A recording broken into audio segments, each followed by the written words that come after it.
Hello दोस्तों, welcome back to my YouTube channel study with Karan. तो आज हम लोग जो पढ़ने वाले हैं वो है बिजली। बिजली यानी इलेक्ट्रिसिटी। इलेक्ट्रिसिटी क्लास 10th का एनसीईआरटी के अकॉर्डिंग चैप्टर 12 है और आज हम डिटेल में पढ़ेंगे इलेक्ट्रिसिटी चैप्टर के बारे में। इस चैप्टर में क्या क्या इंपॉर्टेंट टॉपिक है, कौन कौन से टॉपिक हमें आने चाहिए, इन सब सारी चीजों को हम आज डिटेल में कवर करेंगे। तो चलिए दोस्तों स्टार्ट करते हैं। मैंने इलेक्ट्रिसिटी चैप्टर को कुछ इंपॉर्टेंट टॉपिक में डिवाइड किया है, तो चलिए देखते हैं दोस्तों कौन कौन से वो इंपॉर्टेंट टॉपिक हैं। सबसे पहले देखते हैं इलेक्ट्रिसिटी होता क्या है। It is a type of energy which can produce heat, light and power to run machine. तो हिंदी में क्या होगा कि इलेक्ट्रिसिटी एक ऐसी फॉर्म ऑफ एनर्जी है जो जिससे कि हम हीट, लाइट और पावर जनरेट कर सकते हैं। तो चलिए दोस्तों देखते हैं कि इस चैप्टर में कौन कौन से इंपॉर्टेंट टॉपिक हैं।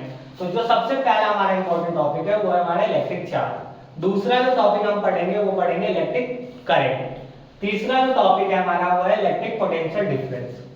चौथा जो टॉपिक है वो है हमारा इलेक्ट्रिक सर्किट।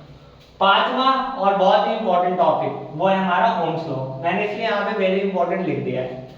अगला जो टॉपिक है वो है रेजिस्टेंस। रेजिस्टेंस भी बहुत इंपॉर्टेंट है एग्जामिनेशन पॉइंट ऑफ व्यू से। इस पे बहुत सारे क्वेश्चंस आपको एग्जामिनेशन में दिखेंगे। सातवां जो टॉपिक है हमारा वो है हमारा सीरीज एंड पैरेलल कॉम्बिनेशन। ये भी बहुत इंपॉर्टेंट टॉपिक है, series and parallel combination.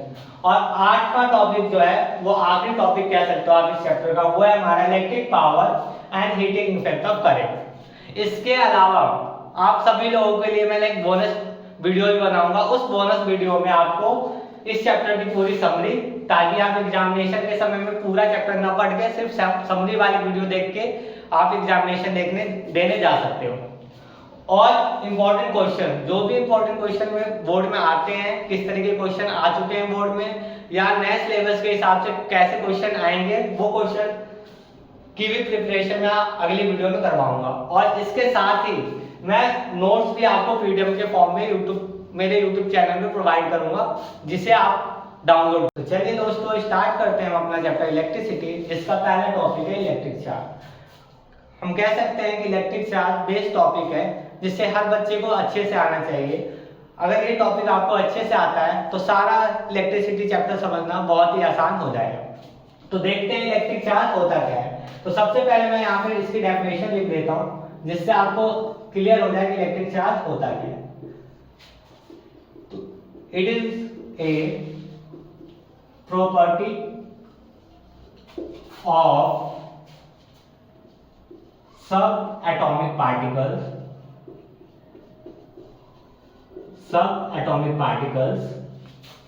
Bracket में, जैसे कि सब एटॉमिक पार्टिकल क्या है हमारे, प्रोटॉन, इलेक्ट्रॉन, एटीसी और भी बहुत सारे हैं, ठीक है। It is a property of sub atomic particle, जैसे कि proton, electron, by which they experienced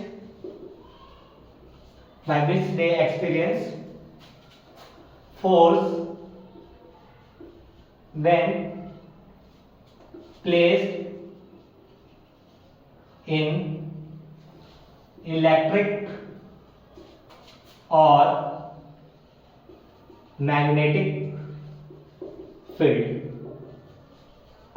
ठीक है, तो एक बार मैं डेफिनेशन पढ़ के बता देता हूं आपको। It is a property of sub atomic particles like proton, electron, by which they experience force when placed in electric और मैग्नेटिक फील्ड। कहने का क्या मतलब है कि चार्ज एक ऐसी प्रॉपर्टी है सब एटॉमिक पार्टिकल्स की, जिसकी वजह से जब हम उनको इलेक्ट्रिक और मैग्नेटिक फील्ड में रखते हैं तो उनके ऊपर फोर्स लगता है। तो जिस प्रॉपर्टी की वजह से फोर्स लगता है उनके ऊपर, उस प्रॉपर्टी को हम इलेक्ट्रिक चार्ज कहते हैं। तो अभी तक हमने चार्ज की डेफिनेशन कवर कर लिया। अब देखते हैं चार्ज का सिंबल क्या है और चार्ज को हम किस यूनिट में नापते हैं। कोई भी फिजिकल क्वांटिटी है उसकी कोई ना कोई यूनिट होती है।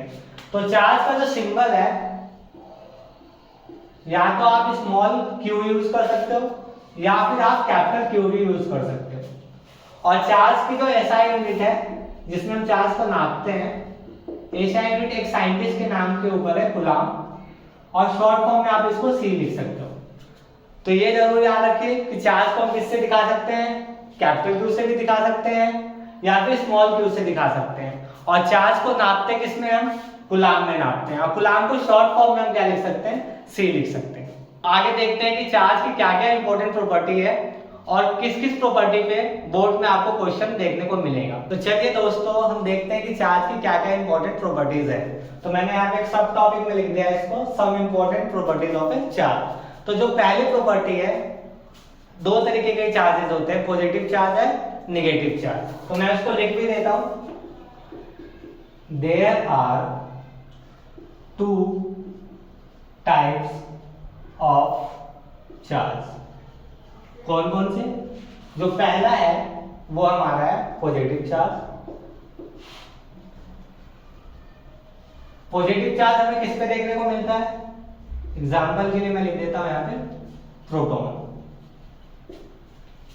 दूसरा जो चार्ज है वो है हमारा नेगेटिव चार्ज, जो कि हमें किस पे देखने को मिलता है, इलेक्ट्रॉन पे। तो पहली प्रॉपर्टी बिल्कुल सिंपल है कि दो तरीके के चार्ज होते हैं, कौन कौन से, पॉजिटिव चार्ज और नेगेटिव चार्ज। दूसरी जो प्रॉपर्टी है बहुत ही इंपॉर्टेंट प्रॉपर्टी है, कौन सी प्रॉपर्टी है, कहने का क्या मतलब है कि जैसे क्या होता है कि जो चीज अपोजिट होती है वो हमें क्या करता है, अट्रैक्ट करता है। जैसे लड़कों को कौन अट्रैक्ट करता है, सबको पता है, लड़कियों को कौन अट्रैक्ट करता है, सबको पता है। उसी तरीके से चार्ज में भी उल्टा होता है, पॉजिटिव क्या होता है, नेगेटिव की तरफ भागता है, और जो नेगेटिव होता है वो किसकी तरफ भागता है, पॉजिटिव की तरफ। तो दूसरी प्रॉपर्टी क्या है, जो सिमिलर चार्ज होते हैं, सिमिलर का मतलब सेम पोल वाले, पॉजिटिव पोल वाले पॉजिटिव से दूर भागता है, नेगेटिव पोल वाला नेगेटिव से दूर भागता है। और कह सकते हो कि जो नेगेटिव है किसकी तरफ भागता है, पॉजिटिव की तरफ, और पॉजिटिव किसकी तरफ भागता है, नेगेटिव की तरफ। तो जो दूसरी प्रॉपर्टी है वो क्या है कि जो सिमिलर चार्ज होते हैं वो रिपेल करते हैं एक दूसरे को, और जो अपोजिट चार्ज होते हैं वो अट्रैक्ट करते हैं। तो उसको मैं लिख भी देता हूं, similar charges repel each other and opposite charges attract each other। तो दूसरी प्रॉपर्टी बिल्कुल सिंपल है कि जो सिमिलर चार्ज होगा वो क्या होगा, रिपेल करेगा, दूर भागेगा एक दूसरे से, और जो अपोजिट चार्ज होगा वो क्या करेगा, अट्रैक्ट करेगा। इस प्रॉपर्टी पे एक क्वेश्चन है जो कि बहुत बार रिपीट होता है, तो मैं उस क्वेश्चन को भी यहाँ पे लिख देता हूं। ये क्वेश्चन क्या था, Q1 into Q2 greater than 0, और दूसरा जो क्वेश्चन आता है Q1 into Q2 less than 0। ये इक्वेशन लिखी हुई होती है और हमें बताना होता है कि किस केस में ये अट्रैक्ट करेगा और किस केस में रिपेल करेगा। तो यहाँ पे Q1 और Q2 की जब हम मल्टीप्लाई कर रहे हैं तो 0 से ज्यादा आ रहा है। तो 0 से ज्यादा कब आता है, या तो दो पॉजिटिव नंबर्स को मल्टीप्लाई करने पे, या तो दो नेगेटिव नंबर को मल्टीप्लाई करने पे। तो कहने का क्या मतलब है, यहाँ पे जो चार्ज है वो कैसे हो गए, सिमिलर हो गए, या तो पॉजिटिव हो गए दोनों, या दोनों कैसे होंगे, नेगेटिव होगा। तो इस केस में बताइए क्या फोर्स लगेगा, बिल्कुल सही, कैसा फोर्स लगेगा, रिपल्सिव। तो ये इक्वेशन लिखा होता है और हमें बताना होता है कि फोर्स कैसा लगेगा, अट्रैक्टिव फोर्स लगेगा या फिर रिपल्सिव फोर्स लगेगा।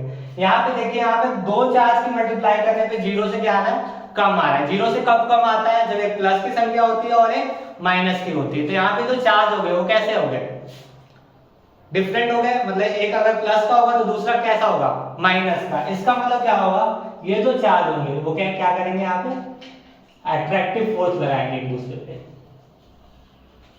तो ये क्वेश्चन बहुत बार रिपीट होता है, तो इसको ध्यान रखिएगा। तो हमने यहाँ पे दो प्रॉपर्टी कवर कर लिया। आइए देखते हैं तीसरी प्रॉपर्टी क्या है। तो आइए देखते हैं तीसरी प्रॉपर्टी क्या है। जो तीसरी प्रॉपर्टी है वो है हमारा conservation of charge. Conservation of charge. तो कंजर्वेशन ऑफ चार्ज क्या कहता है कि हम अपने आप ना तो चार्ज को बना सकते हैं ना ही चार्ज को खत्म कर सकते हैं। बस हम क्या कर सकते हैं, चार्ज को एक बॉडी से ट्रांसफर करके हम दूसरी बॉडी पे पहुंचा सकते हैं।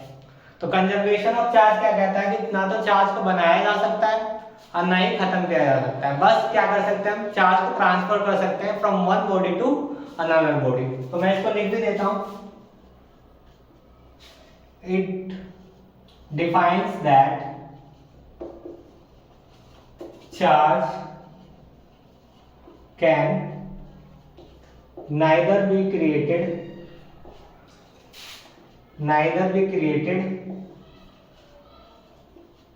nor be destroyed,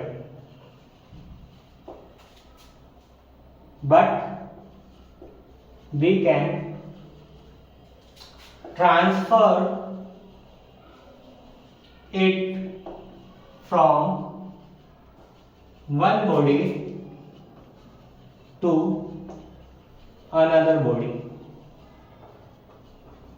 तो कंजर्वेशन ऑफ चार्ज सिंपल है, क्या कहता है कि ना तो चार्ज को बनाया जा सकता है ना ही चार्ज को खत्म किया जा सकता है, बस हम इसको एक बॉडी से दूसरी बॉडी पे ट्रांसफर कर सकते हैं। तो आइए इस प्रॉपर्टी को एक डायग्राम के थ्रू समझते हैं। मान लेते हैं कि हमारे पास दो बॉडी है, एक बॉडी ए है और एक बॉडी बी है। इस पे जो शुरू का चार्ज है उसको Q1 मान लेते हैं और जो चार्ज की वैल्यू है उसको मान लेता हूं मैं 0। इस बॉडी पे भी चार्ज कितना मान लेता हूं 0, और जिस बॉडी पे चार्ज 0 होता है उसको हम बोलते हैं न्यूट्रल बॉडी। क्या बोलते हैं, न्यूट्रल बॉडी। तो हम मान लेते हैं कि हमारे पास दो न्यूट्रल बॉडी है स्टेप 1 में। स्टेप 2 में क्या करते हैं हम, ए और बी को कनेक्ट कर देते हैं। या तो आप डायरेक्ट कनेक्ट कर सकते हो या फिर मेटेलिक वायर यूज कर सकते हैं जिसके थ्रू चार्ज फ्लो हो सके। कनेक्ट करने के बाद हम इसमें किसी भी तरीके का एनर्जी सप्लाई कर सकते हैं। तो मैं सबसे सिंपल जो एनर्जी लेता हूं मैं यहाँ पे फ्रिक्शन की एनर्जी लेता हूं। तो इन दोनों को मैं क्या करता हूं, रब करता हूं। तो रब करने के बाद मान लेते हैं हम कि ए बॉडी में से 2 इलेक्ट्रॉन निकल के बी बॉडी में ट्रांसफर हो गया, इससे 2 इलेक्ट्रॉन निकल के इस वाली बॉडी में ट्रांसफर हो गया। तो यहाँ पे मैं इलेक्ट्रॉन को ई से दिखा देता हूँ, 2 इलेक्ट्रॉन ट्रांसफर हो गया। तो ट्रांसफर होने के बाद क्या होगा, आपने पढ़ा होगा 9th क्लास में कि जिस बॉडी से भी इलेक्ट्रॉन निकलता है तो उस पे उतना ही पॉजिटिव साइन आता है, और जिस बॉडी से पे इलेक्ट्रॉन जाता है उस पे उतना ही नेगेटिव साइन आता है। तो ए बॉडी से 2 इलेक्ट्रॉन निकल गया तो इस पे कितना साइन आया होगा, +2e, और इस बॉडी पे कितना आया होगा, बी बॉडी पे -2e। तो अब इस पे जो चार्ज हो गया वो हो गया +2e, और इस पे जो चार्ज हो गया वो कितना हो गया। तो हमें ऐसा लग रहा है कि हमने चार्ज क्रिएट कर लिया है, ए पे भी चार्ज क्रिएट कर लिया और बी पे क्रिएट कर लिया, पर ऐसा कुछ नहीं हो रहा है। हम बस चार्ज को क्या कर रहे हैं, ट्रांसफर कर रहे हैं ए टू बी। अगर मैं यहाँ पे एक सिंपल सा फॉर्मूला आपको दिखाता हूँ, Q in for initial, initial का मतलब शुरुआती। तो अगर मैं इनिशियल चार्ज लूं ए और बी बॉडी पे, मतलब सिस्टम पे, ए और बी का जो सिस्टम बन रहा है उस पे लूं तो कितना चार्ज हो, क्या होगा, Q1 + Q2। तो Q1 भी कितना है, 0 है, और Q2 भी कितना है, 0 है। तो Q1 + Q2 कितना आ गया, 0। अब मैं लेता हूं QF यानी फाइनल चार्ज। अगर मैं यहाँ पे फाइनल चार्ज भी लूं तो कितना आएगा, Q1 + Q2। Q1 की वैल्यू कितनी है, +2e, प्लस उसमें कितना करना है, -2e। अगर हम ऐड ऑन करेंगे तो कितना आ जाएगा, 0। तो यहाँ पे हम प्रूफ कर सकते हैं कि ना तो चार्ज बन सकता है ना ही डिस्ट्रॉय कर सकता है, बस हम एक बॉडी से दूसरी बॉडी पे क्या कर सकते हैं, ट्रांसफर कर सकते हैं। तो यहाँ से एक सिंपल सा फॉर्मूला बन गया, Q इन हमेशा किसके इक्वल होगा, QF। और ये फॉर्मूला बहुत ही इंपॉर्टेंट है, इस पे बहुत सारे न्यूमेरिकल आने के चांसेस है। तो याद रखिए हमेशा कि किसी भी सिस्टम पे जो इनिशियल चार्ज है हमेशा फाइनल चार्ज भी उसी के इक्वल आएगा। तो ये हमारा थर्ड प्रॉपर्टी है। अब हम देखते हैं, ऐसे चार्ज की बहुत सारी प्रॉपर्टी है, पर 2 और इंपॉर्टेंट प्रॉपर्टी है जो कि मैं यहाँ पे डिस्कस करने जा रहा हूँ। तो देखते हैं चौथी प्रॉपर्टी कौन सी है। तो चौथी प्रॉपर्टी भी बहुत इंपॉर्टेंट है, ये न्यूमेरिकल के लिए बहुत ही इंपॉर्टेंट प्रॉपर्टी है। चौथी प्रॉपर्टी क्या है, quantization of a charge. Quantization of a charge, quantization of a charge का क्या मतलब है, अगर मान लीजिए किसी बॉडी पे हमें निकालना है कि इस बॉडी पे टोटल कितना चार्ज है तो कैसे निकाल सकते हैं। तो क्वांटाइजेशन ऑफ चार्ज क्या कहता है कि अगर हमें चार्ज निकालना है किसी भी बॉडी पे तो उस बॉडी पे हमें बस ये पता होना चाहिए कि उस बॉडी पे कितना एक्सेस इलेक्ट्रॉन है या कितने इलेक्ट्रॉनों की कमी है। जितने भी इलेक्ट्रॉन ज्यादा है या जितने भी इलेक्ट्रॉन कम है उसको एक इलेक्ट्रॉन के चार्ज से क्या कर दो, मल्टीप्लाई कर दो, तो पता लग जाएगा कि उस बॉडी पे कितने चार्ज है। तो क्वांटाइजेशन ऑफ चार्ज की अगर डेफिनेशन लिखूं तो क्या कहता है, charge is always an integral